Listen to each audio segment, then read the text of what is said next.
The year is 1961. The place, a little village in the Cantabrian Mountains of northern Spain called San Sebastián de Garabandal. 300 people live here in some 80 stone dwellings at the base of a small mountain. This village is totally isolated from others in the region and is quite primitive.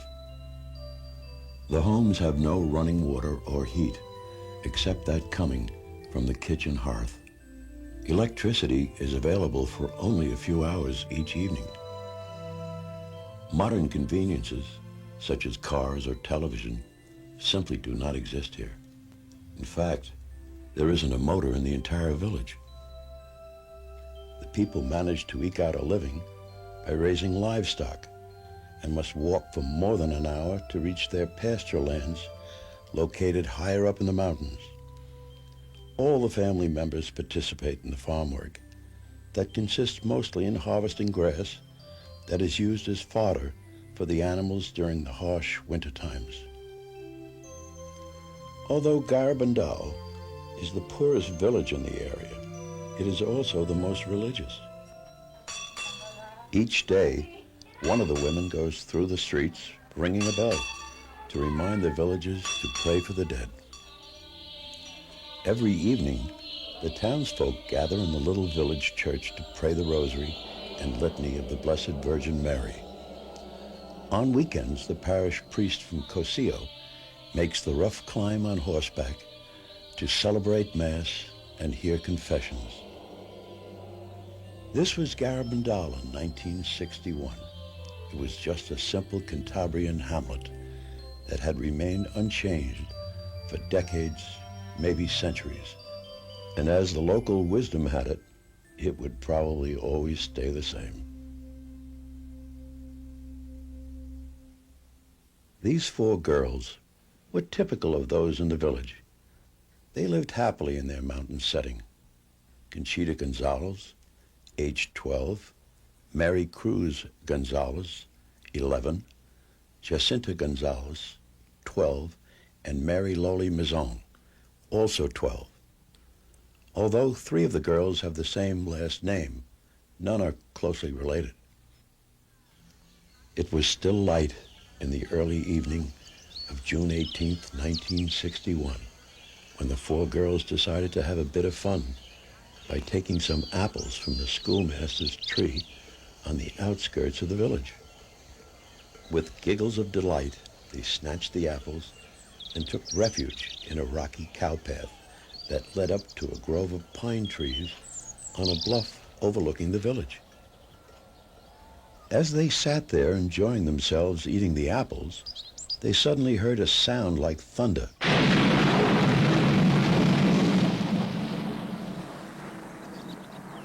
And began to feel bad about taking the apples.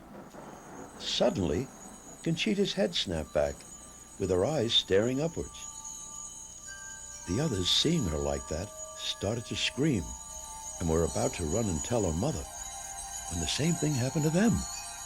An angel in a brilliant light stood before them. He looked like a 9-year-old boy, but at the same time seemed to be endowed with invincible strength. In a flash, he was gone, and the girls returned to normal. Shaken by the experience, they ran to the village church.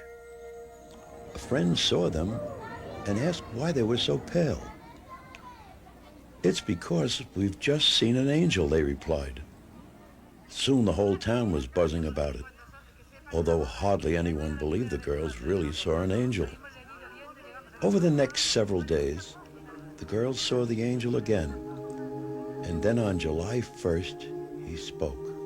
"Do you know why I have come? It is to announce to you that tomorrow the Blessed Virgin Mary will appear to you as Our Lady of Mount Carmel."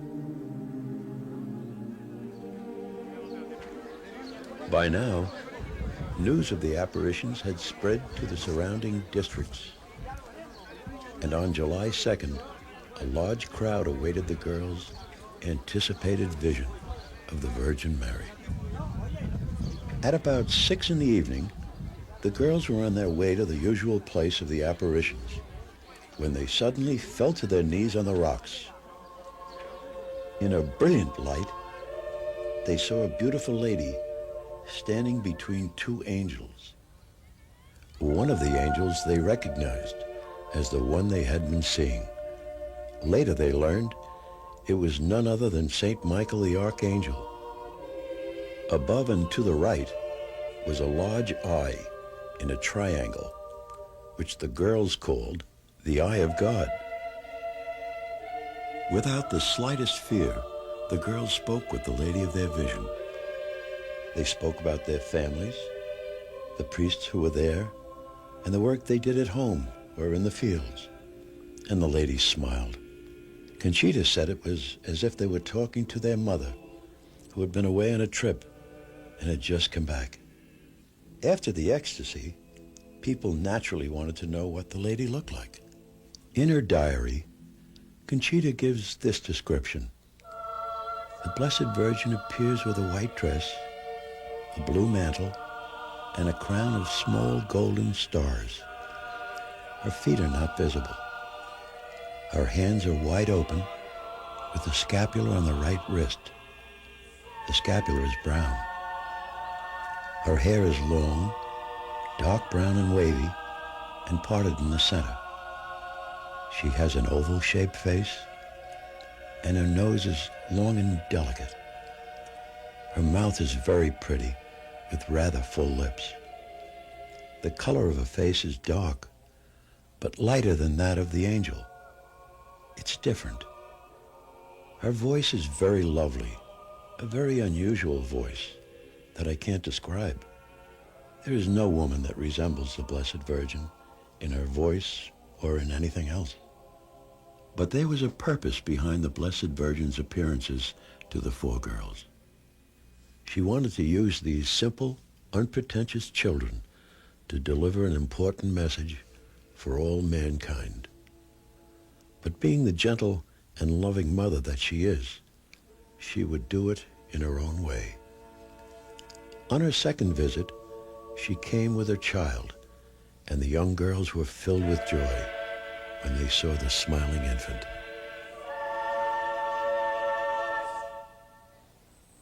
In these first apparitions, the girls were seen holding up small stones. They said the Virgin kissed them, but added that she preferred to kiss religious objects. The people responded by giving them their rosaries, medals, crucifixes, and wedding rings, a practice that would continue throughout the events. On July 4th, Mary revealed her message to the girls, but told them not to announce it until October 18th. The truth of the visions first had to be established, so the message would be believed. Proof was needed, and proof was to be provided in abundance. Doctors tested the girls in their ecstatic state. They found them rigid, cold as stone, and insensitive to pain. They also experienced an incredible weight change. 2 men could barely lift one girl from the ground, while the girls lifted each other easily so they could kiss the lady of their visions. The girls knew when they were going to see the apparition by a series of 3 interior calls that got progressively stronger. After the last call, they ran off filled with joy to their heavenly rendezvous. The calls came at all hours of the day or night, but if the girls went to bed, then the Virgin would not come. Conchita had to stay up late many nights awaiting the Virgin's final call. Toward the end of July, the tempo of the visions increased to 2 or more in a single day, with each ecstasy lasting anywhere from 10 minutes to several hours. The girls' faces became transformed with an unearthly beauty.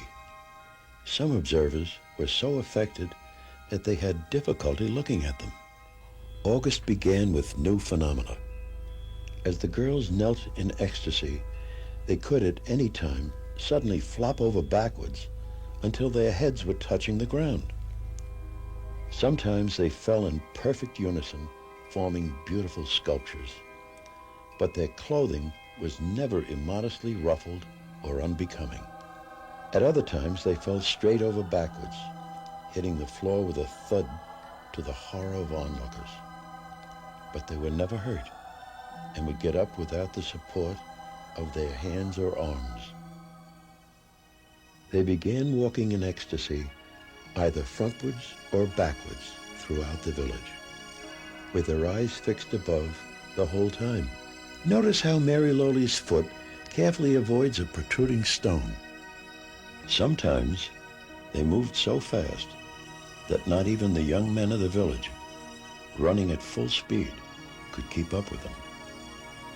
Afterwards, they were neither tired nor perspiring, and their pulse rates were normal. During these ecstatic flights, they were able to come to a dead stop, defying the laws of physics, whereas those trying to keep up, carried by momentum, went running right past them. The girls always carried crucifixes in their hands, which they offered to the bystanders for veneration. They never knew who was kissing the crucifix, because in ecstasy, they couldn't see anyone except their vision and themselves. At the Virgin's command, they would hold out the crucifix to whoever Mary wanted to kiss it. After one ecstasy, Conchita learned that everyone who had kissed the crucifix was a priest dressed in civilian clothes.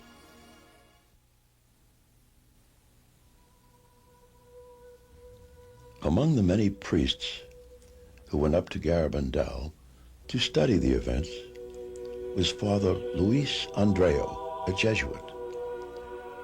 He was a brilliant young theology professor who also had the reputation for being a saintly priest.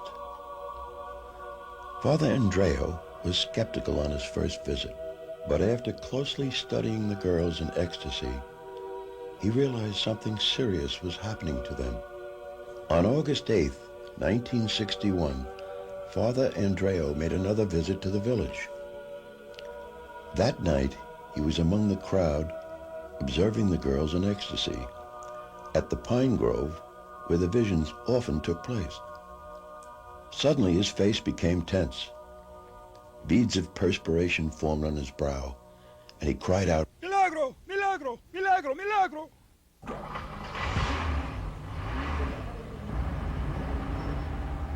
On the drive home with friends, during the early hours of the next morning, he said, "What a gift the Virgin has given me. How lucky we are to have a mother like that in heaven. This is the happiest day of my life." He then made a slight coughing sound. His head fell to his chest. Father Andreo was dead. In a later vision, the Blessed Virgin told the girls that on August 8th, Father Andreo had not only seen her, but he saw a vision of the great future miracle as well. One of the places the girls in ecstasy visited most often was the village church, where they entered and prayed before the tabernacle. Unfortunately, this created problems. The crowds that followed them inside the church made such a disturbance that a diocesan ban had to be imposed, and the church doors were locked. From then on, they made their visits from outside the closed doors. As an example of obedience to the bishop, Mary no longer led the girls inside. By the beginning of October 1961, the raptures of the four girls had everyone mystified. And once they were caught up in ecstasy, nothing could bring them out of it. They were pinched, pricked with pins, burned with the tips of hot matches, and had sand poured in their eyes, all without effect. Powerful camera flashes, fired from just a few feet away, didn't make them blink. They moved with speed and precision in their frontward and backward marches without ever looking where they were going. Especially impressive were the nocturnal backward descents down the steep incline from the pines to the village at breakneck speed. Thousands of times, the girls returned religious articles to the right owners without ever making a mistake. And they did this without looking at either the object or the person. These objects were usually piled on a table in one of the girls' homes when they weren't there. Sometimes, the rosaries and medals with chains got all tangled together, but that presented no problem. The girl in ecstasy would take the objects from the table and hold them up to her vision. They separated easily in her hands. Then she would take the object, kissed by Mary, and with her eyes fixed on her vision the whole time, make her way through the crowd until the owner was found. It was a moving experience for a person to have their rosary, medal, or wedding ring come back to them in this mysterious way. Many wept, some fainted.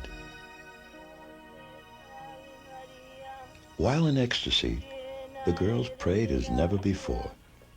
Let's listen to an original taped recording of two girls saying the Hail Mary while actually looking at the person to whom this ancient prayer is directed. De tu vientre, Jesús. Santa María, Madre de Dios, ruega por nosotros pecadores, ahora y en la hora de nuestra muerte. Amén. They sang hymns they had not learned, and with the help of Mary, made up charming little couplets. O little Virgin of Carmel, what joy thou hast given us, showing thyself to us with your babe so beautiful. October 18th finally arrived, the day the girls were to announce the long-awaited message from the Blessed Virgin. It was a day of apocalyptic overtones, with thunder and lightning, cold and rain. Nonetheless, hundreds of people made the sacrifice to be there on this all-important day. Time wore on. Many left. Finally, the message was read aloud at the Pines to the crowd that still remained.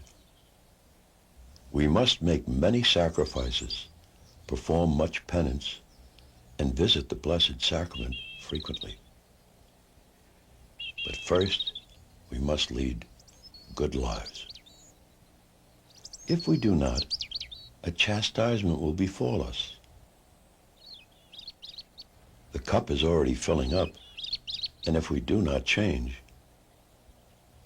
a very great chastisement will come upon us. Many came away disappointed, having expected more, but that was the message, short and to the point.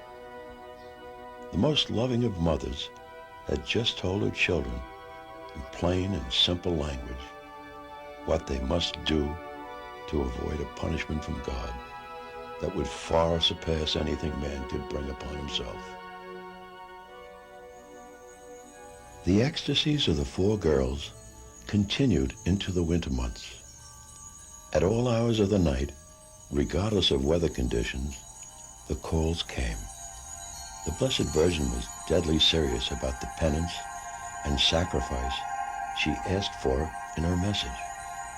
But once the girls were in ecstasy, they felt nothing. In one heavy snowstorm, ridges of snow formed on Conchita's outstretched arms. She was not aware of it. Another time, she was unaffected by hailstones that bounced off her wide-open eyes. Through the spring and into the summer of 1962, the visits of the Blessed Virgin and Saint Michael continued. If there wasn't a priest available in the village to give the girls communion, Saint Michael brought them invisible communion. He taught them how to receive with reverence. Preparation came first, then communion, and finally Thanksgiving. But priests were skeptical about these invisible communions. How could they receive communion from an angel when only a priest had the power to consecrate? The girls asked the Blessed Virgin. She told them the angel took the host from tabernacles on earth. There wasn't a place on earth that remotely compared with Garabandal at this time. The Blessed Virgin seemed to take possession of the entire village. She led the girls in ecstasy down every street. Sometimes they sang the rosary as they marched along, with the people joining in. Every home was visited. When the girls in ecstasy came to a house where someone was sick in bed, they would kneel and pray and offer the crucifix to the sick person. If they came to a home of a widow, they would recite prayers before a picture of the deceased or make the sign of the cross on the pillow of the vacated bed. They would also go to the cemetery and extend the crucifix through the bars of the gate. In this little Spanish mountain village, events of the greatest significance were unfolding. Although no one realized it at the time, the Blessed Virgin Mary was preparing us for the storm that was about to break upon the church. She had come to personally reaffirm all the church holds and teaches. Everything Mary did with the young girls was infused with meaning for all Christians. While in ecstasy, they prayed in every position, kneeling, standing, sitting, walking, or lying down. The Virgin was reminding us that we can always be with God and her, no matter where we are or what we're doing. Our Lord and our Heavenly Mother want to be part of all our actions, whether we're working at home, at our jobs, or driving a car. When taxis that brought people up to Garabandal were parked in the village, the girls in ecstasy went with their crucifixes and traced the sign of the cross on the windshields. Nothing was too insignificant for the Virgin. "She's even interested in our cows," said Mary Loli after one ecstasy. Through the children, Mary taught us how we should act toward our neighbor. If one of the girls' shoes fell off while they were walking in ecstasy over the rugged terrain, the Virgin would require that another girl put the shoe on the foot of her friend. Sometimes, as two girls marched through the village together, they would separate, each taking a different route, but both remaining in ecstasy. When they came together again at a different point, they would embrace. Whenever they walked together in ecstasy, they were always arm in arm or holding hands. And just who was this Lady of Light, acting in such a powerful way in the little mountain hamlet of Garabandal? Those who never fully understood her role only had to look at the figure on the cross that she commanded the girls to present to the onlookers.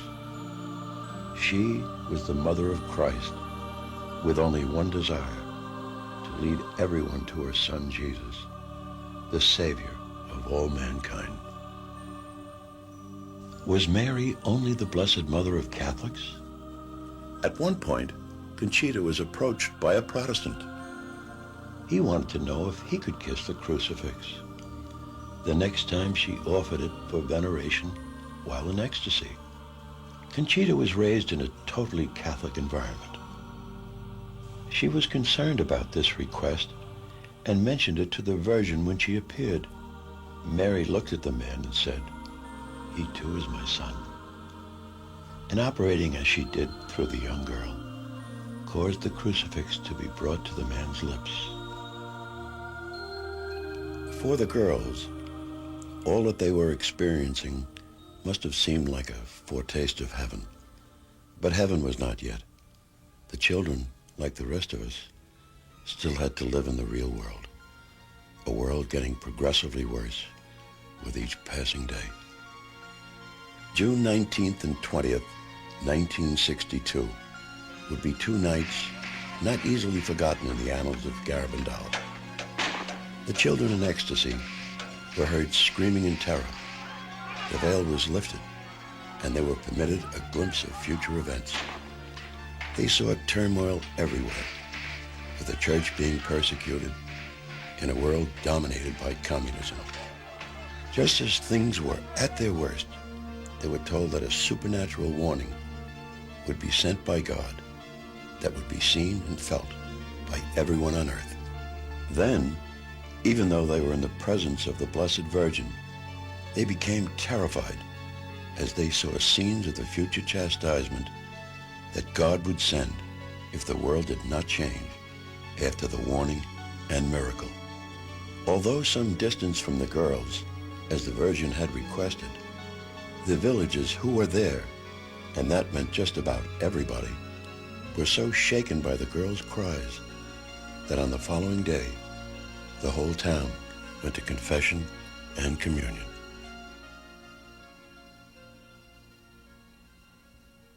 For some time, the girls pleaded with the Blessed Virgin and Saint Michael to perform a miracle to convince those who still did not believe. Finally, Saint Michael told Conchita that on a certain date indicated by the Virgin, the invisible communion which he had been giving her would on that day become visible on her tongue. Conchita called that a small miracle because she thought the host could always be seen by the onlookers whenever she received it. When the day arrived that had been announced by Conchita 15 days in advance, several hundred people were in the village, but the wait proved long and tiresome. Many became discouraged and left.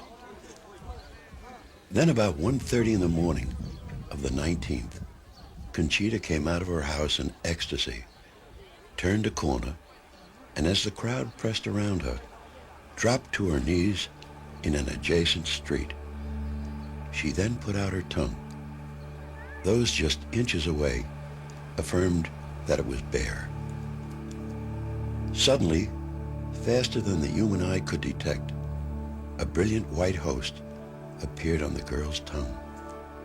A Barcelona businessman with a borrowed movie camera and only flashlight illumination took several frames of film showing the host on Conchita's tongue. Here was a miracle announced in advance, realized, and then recorded on film to serve as proof of the authenticity of the Garabandal events. In October of 1962, 900 miles from Garabandal, another event was unfolding that would cause reverberations within the church unprecedented in modern times. Pope John the 23rd had just opened the Second Vatican Council. A natural question arose. Was there any relationship between this monumental ecclesiastical event and the remarkable happenings taking place in the tiny mountain village of northern Spain?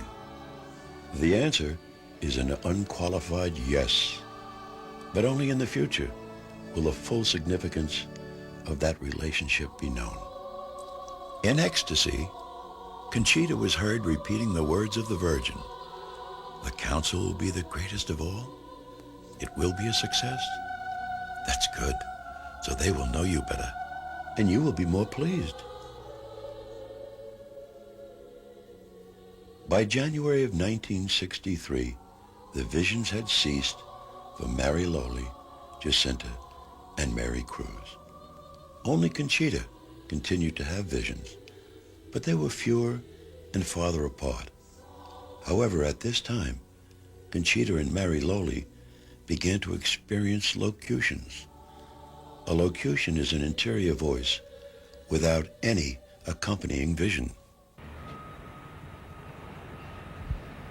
In 1947, Joey Lamangino lost his sight and sense of smell in a freak accident that severed his optic and olfactory nerves. After a long and painful period of readjustment, he emerged in 1961 as a successful businessman, but greatly tired from overwork. His doctor suggested that he take a European vacation. So he left his home in Lindenhurst, New York, with relatives, to visit his uncle in southern Italy. Joey was not very religious at the time, and due only to his uncle's persistence did he consent to a long automobile ride that ended in San Giovanni Rotondo, where the stigmatist Padre Pio lived. This Franciscan friar, with the wounds of Christ in his hands, feet, and side, was revered as a living saint. But Joey didn't anticipate any personal encounter. After the Mass was over, he found himself in a room with some other men to receive the Padre's blessing as he passed by. As Father Pio came into the room, we all knelt down and received his blessing. And Father Pio was coming from the left-hand side of the room across the front. And all of a sudden I heard the moving of knees and all, and I didn't know what was going on.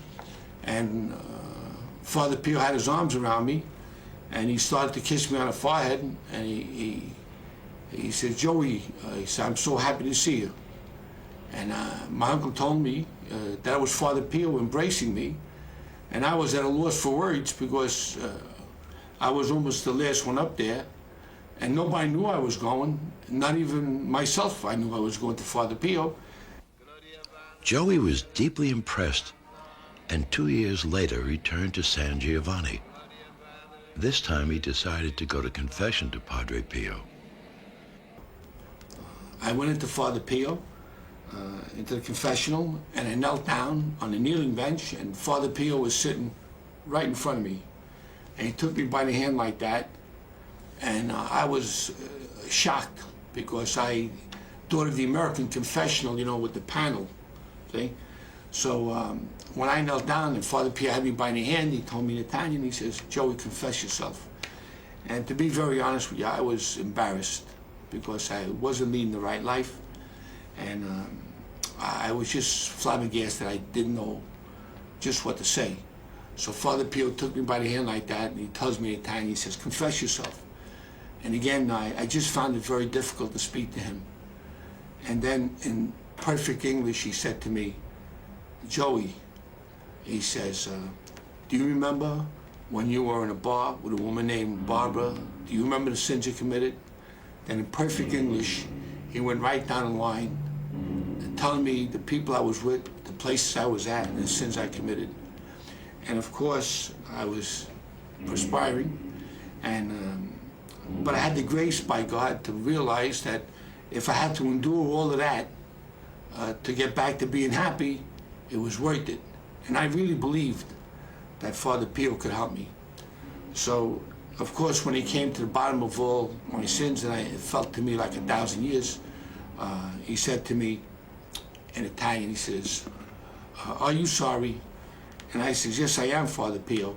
He gave me absolution for my sins. My eyes started to roll in my head. I started to rub my eyes like this, and my head was going around. I kept rubbing my eyes, and my head kept going around. And then all of a sudden, my mind became very, very clear. And he put up a stigmata hand like this to my lips. I kissed the stigmata, and then he gave me a little smack in the face, and he tells me in Italian, "Joey, a little patience and a little courage, and you're going to be all right." I was 33 years old, and I felt like I was 16. I had a firm purpose of amendment. I was sorry for all the sins I committed in my life. And I felt so good and so clean that I just didn't want to get involved with anybody because I was afraid just by talking, I was going to lose the grace that I received. But there was still another grace in store for Joey as he again knelt with the other men to receive Padre Pio's blessing. When I had my injury up here in 1947, I lost my sense of smell. And this has been all stitched up, and this is a 3-inch fracture across the top. I not only lost my eyes, but I lost my sense of smell. So when I knelt down to receive Father Pio's blessing, I got the fragrance of rose that comes from the blood in his hands. And when I got that fragrance, I was startled, and I went against the wall with my arms up like this to protect myself. I didn't know what it was. So Father Pio pulled down my hand, he told me in Italian, Joey, don't be afraid. And he touched me like this at the bridge of my nose, and my sense of smell was restored to me after being without it from the day of my accident in June 1947, which was 16 years. Joey was overwhelmed with peace and joy and did not want to leave San Giovanni. However, his traveling companion reminded him of their prearranged agreement to spend part of their vacation in a place called Garabandal. When Mario reminded me that we have to leave and go to Garabandal, I said, Mario, how do we know it's true? Maybe it's not a true apparition, and maybe it's a trick of the devil to make me lose the graces that I just received. I says, let's go ask Father Pio. So he said, okay. So, of course, we were always given wonderful, wonderful reception by the priest at Father Pio's. And we went to him, we said, I'd like to speak to Father Pio, is that okay? He said, oh yes, Joe. So he made arrangements, and we came back again that day, and we greeted Father Pio in the cloister. When I knelt down, I said to Father Pio, is it true that the Virgin is appearing to the 4 girls of Garabandal? And he said, yes. And I said, Father Pio, should I go there? He said, yes, why not? And that's how it happened. Because I received the assurance from Father Pio that the Virgin was appearing and that he permitted me to go, then I wasn't afraid, and I went. February 1963 would mark the first of many visits to Garabandal for Joey Lamangino. In those days, especially during the winter months, one of the only ways to get up to the village over the winding mountain road was by ox cart. Joey was not long in the village before he met the children to whom the Virgin had appeared. He was immediately impressed by their simplicity and sincerity. Conchita was to become his close friend. Joey was also impressed by the message and the need to make it known, but felt handicapped by his affliction. I said to myself, what can I do to make the knowledge of Father Pio and Garabandal better known in the world? What can I do? What can a blind guy do? I was never even in a school play. That's how shy I was. Joey returned home. He had a scrapbook made up of pictures of Padre Pio and the Garabandal girls in ecstasy, with captions underneath in Braille.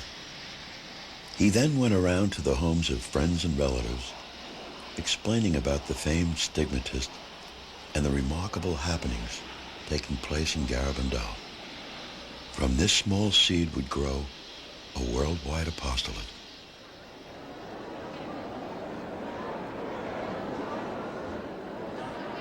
At the beginning of June 1963, Conchita stunned her listeners with the prophecy that after Pope John the 23rd, there would be only 3 more popes, and then it will be the end of our times, but not the end of the world.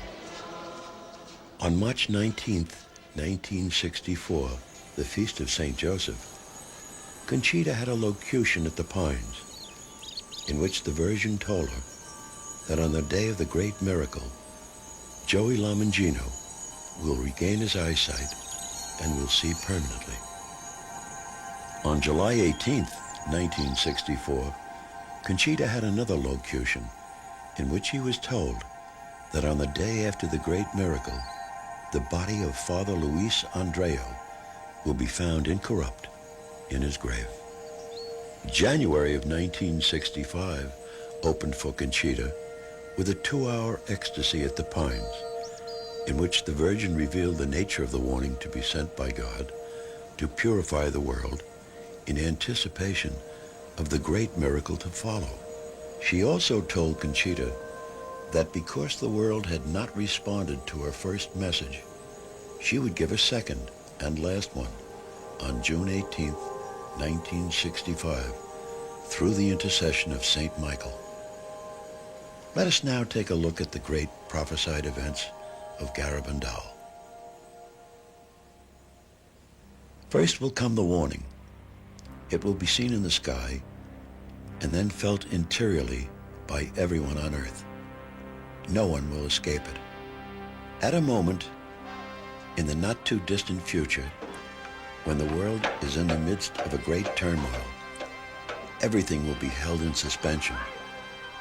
At that moment, everyone will see the wrong they have done and the good they have failed to do.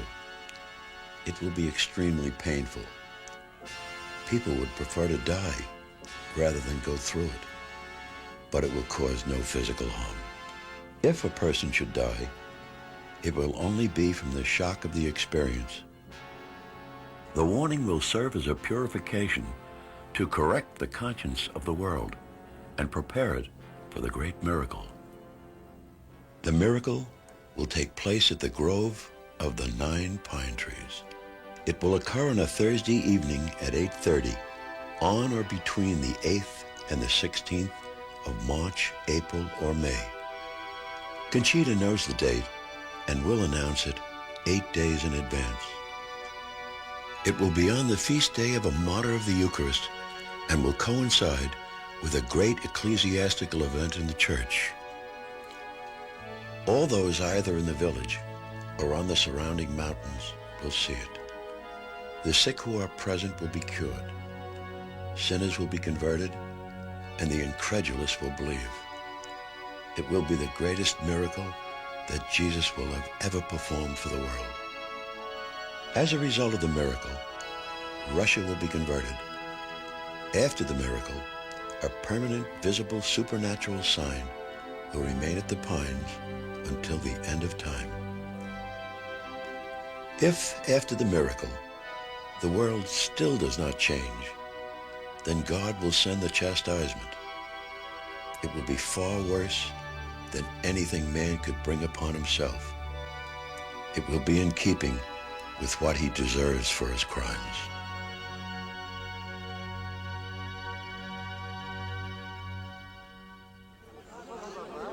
On June 18th, 1965, thousands of people filled the tiny village of Garabandal to witness Conchita's ecstasy and hear the Virgin's second and final message. Once again, the crowd would have to wait. Late at night, Conchita went into ecstasy. She held out the cross for 3 people to kiss. Saint Michael then gave her the Blessed Virgin's second and final message. As my message of October 18th has not been complied with and has not been made known to the world, I am advising you that this is the last one. Before, the cup was filling up. Now, it is flowing over. Many cardinals, many bishops, and many priests are on the road to perdition and are taking many souls with them. Less and less importance is being given to the Eucharist. You should turn the wrath of God away from yourselves by your efforts. If you ask his forgiveness with sincere hearts, he will pardon you. I, your mother, through the intercession of Saint Michael the Archangel, ask you to amend your lives. You are now receiving the last warnings. I love you very much and do not want your condemnation. Pray to us with sincerity, and we will grant your requests. You should make more sacrifices. Think about the passion of Jesus. November 13th, 1965 was a day mixed with joy and sadness for Conchita. The Virgin appeared with her child to the teenager, but it was to be for the last time at Garabandal. As Mary had already indicated, this was to be a special apparition for kissing religious objects, and Conchita had many with her. After kissing the articles, the Virgin said, "Through the kiss I have bestowed on these objects, my son will perform prodigies. Distribute them to others. Talk to me, Conchita. Talk to me about my children. I hold them all beneath my mantle. This will be the last time you will see me here, but I shall always be with you and with all my children. Conchita, why don't you go and visit my son in the tabernacle? He waits for you night and day. Conchita said to the Virgin, I am so happy when I see both of you. Why don't you take me now to heaven with you? She replied, remember what I told you on your patronal feast day. When you present yourself before God, your hands must be filled with good deeds, done for your brothers and for his glory. At the present time, your hands are empty. It was all over. The happy moments when Conchita had been with her heavenly mother and the child Jesus had passed. Although she still felt their presence, she said, they have left my soul filled with peace and joy and a great desire to overcome my faults and to love with all my strength the hearts of Jesus and Mary, who love us so much. What the Blessed Virgin said about the kissed objects has come true. Cases of physical cures and other favors continue to be reported from different parts of the world. Many have come from a medal that Conchita gave to Joey Lamangino. It's been venerated by thousands of people the world over during Joey's many years of apostolic activity. And what does medical science have to say about the Garabandal events? More than 40 doctors examined the girls at different times. Pediatrician Dr. Celestino Ortiz studied them for 22 consecutive days. Outside of ecstasy, he found them to be normal and well-balanced. And of their ecstasies, he said, to keep silent would be true scientific cowardice. We do not find any convincing explanation for such phenomena. Dr. Ricardo Punzernau was internationally known as a neuropsychiatrist right at the top of his profession. He performed the most extensive tests on the girls over a 12-day period. His conclusions? The quantity and the quality of the phenomena ruled out any natural explanation. He said, from a strictly scientific point of view, one cannot deny the possibility of a supernatural cause in all these phenomena. Another prominent psychiatrist connected with the events is Dr. Luis Morales. In 1961, he had his own clinic in Santander, and the bishop appointed him chief medical examiner of a commission formed to study the reported apparitions. At the time, he did not believe the events to be of supernatural origin. Later, this same Dr. Morales made headlines when he reversed his original position. On May 30th, 1983, he gave a public lecture with the bishop's permission in Santander's largest conference hall. To the overflow crowd, he gave his reasons why he believed the Garabandal apparitions were genuine. From the earliest days of the apparitions, the girls wanted to enter the religious life, but it was not to be. While attending the boarding school of the Carmelite missionaries in Pamplona, Conchita had a locution with Jesus. He told her it was not his desire that she become a religious, but that she stay in the world to speak about Mary. Today, all four visionaries are married. Conchita, Mari, Loli, and Jacinta are married to Americans and live in the United States. Mari Cruz remained in Spain and in 1971 married Ignacio Caballero. They now live in Avilés and have 4 children. In 1973, Conchita married Patrick Keener of New York, where they now live with their 4 children. In 1974, Mari Loli married Francis Lafleur of Massachusetts. They have 3 children.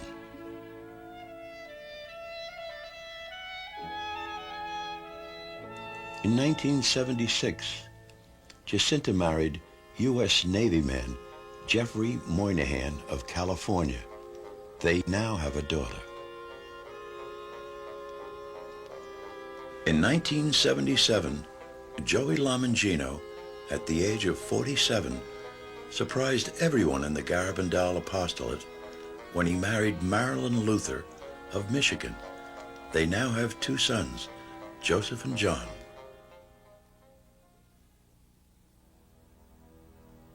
The Blessed Virgin's main purpose in appearing at Garabandal was to deliver a message. But besides this twofold message, such strong emphasis was given to certain subjects that they carried a message of their own. The overriding importance of the Holy Eucharist was emphasized by Saint Michael giving the girls invisible communion and the miracle of the visible host, as well as their many visits to the Blessed Sacrament. It was noticed during these visits that the girls never turned their backs to the tabernacle, even going so far as to walk out of the church backwards. During the entire length of the events, the girls were constantly urged by the Virgin to pray for priests. The Virgin chose to appear at Garabandal as Our Lady of Mount Carmel, a title closely connected with the brown scapular. She spoke of its importance and wore it on her wrist during the apparitions. The scapular is a sign of consecration to the Blessed Mother. Those who wear it with faith and devotion can be sure of her maternal protection in the terrible days in which we live. The Rosary was an important feature of the Garabandal events. Mary didn't ask the girls to recite it during the apparitions. She commanded them. She first taught them the mysteries and how to say the prayers slowly, thinking about the words. Once they learned it properly, she only joined in at the Glory Be. The significance of sacramentals, such as crucifixes, rosaries, medals, and wedding rings, was dramatized by the Virgin's desire to kiss them and impart to them special powers of healing and conversion. The message of Garabandal is heaven's solution to the crises of today. Now it is up to us. How we respond will determine the future of our generation.